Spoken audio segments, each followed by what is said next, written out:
Okay, Houston, we've had a problem here. Can say again, please. Houston, we've had a problem. Hello, everybody. My name is Eric Simpson, and you are watching the Political Badass Podcast. This episode is really an expose about what's going on and what's not going on at the Voorhees Township Public School District under its current leadership. You really need to take a look, take a listen, and then I really suggest that you investigate for yourself. If you have a child in this school district, you really need to look at who's running things and what they are proposing to do.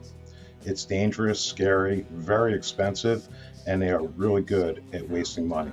Please pay close attention. This really matters. Thank you.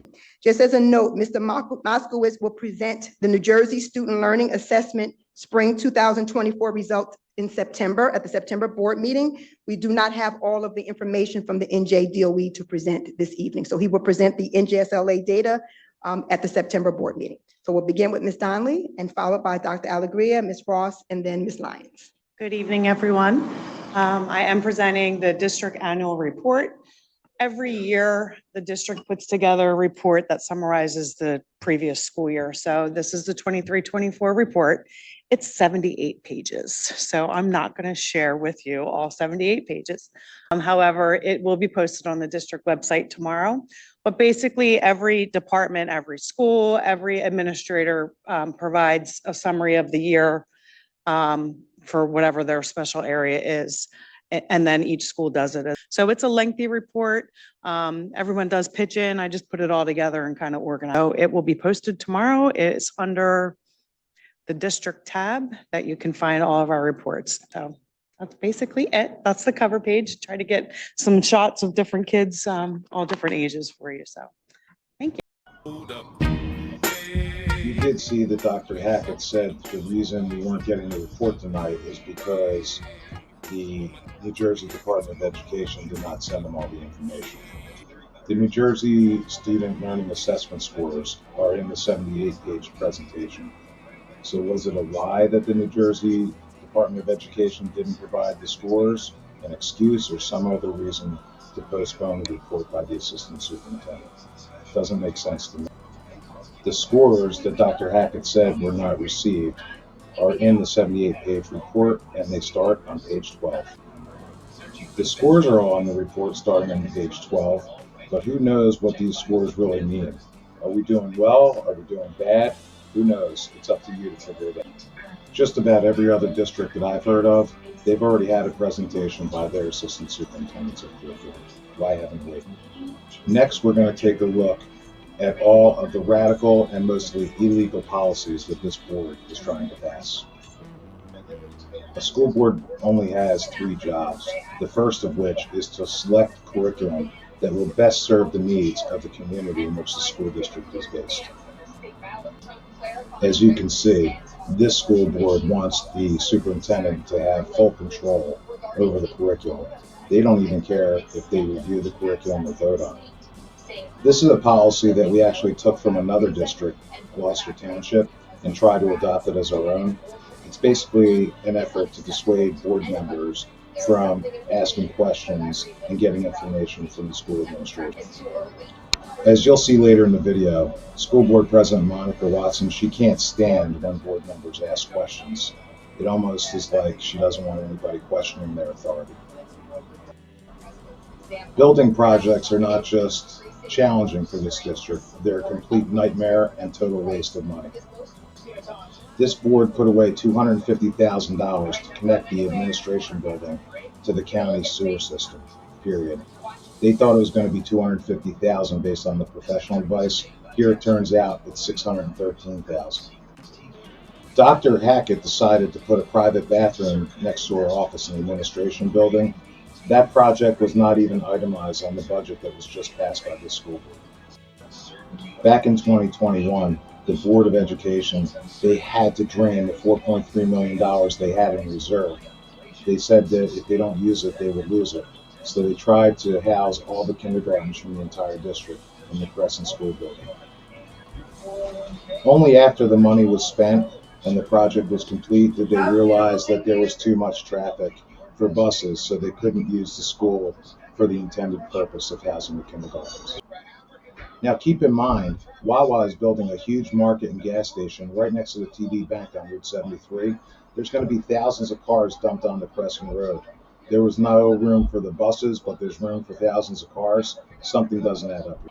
And now the Board of Education is building a $15 million pre-K facility.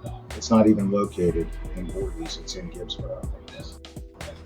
If they thought that the sewer project was going to be $250,000 and it ended up to be $613,000, how much do you think this $15 million project's really going to cost? And do we have the money?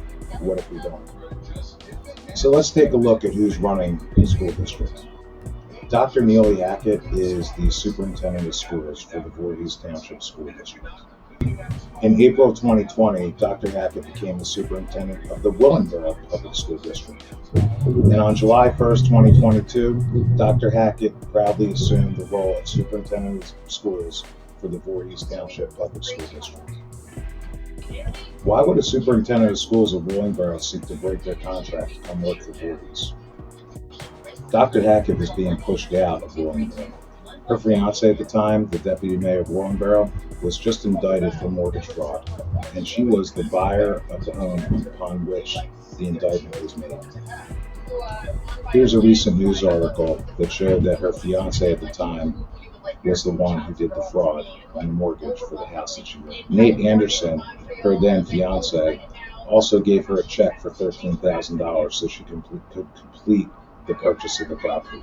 This is according to the FBI documents. That same councilman, her fiance, also scammed Willingboro out of money by helping a friend win a lawsuit against the town. Birds of a feather, they flock together. These people are really good at draining budgets and money from townships. Here is the news clipping when Willingboro councilman was accused of assisting ex-manager in a lawsuit against the town that he serves.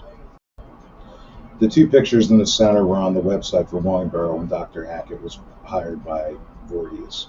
You'll see the word restorative practices. Restorative justice and practices are the top tenet of the Black Lives Matter guiding principles.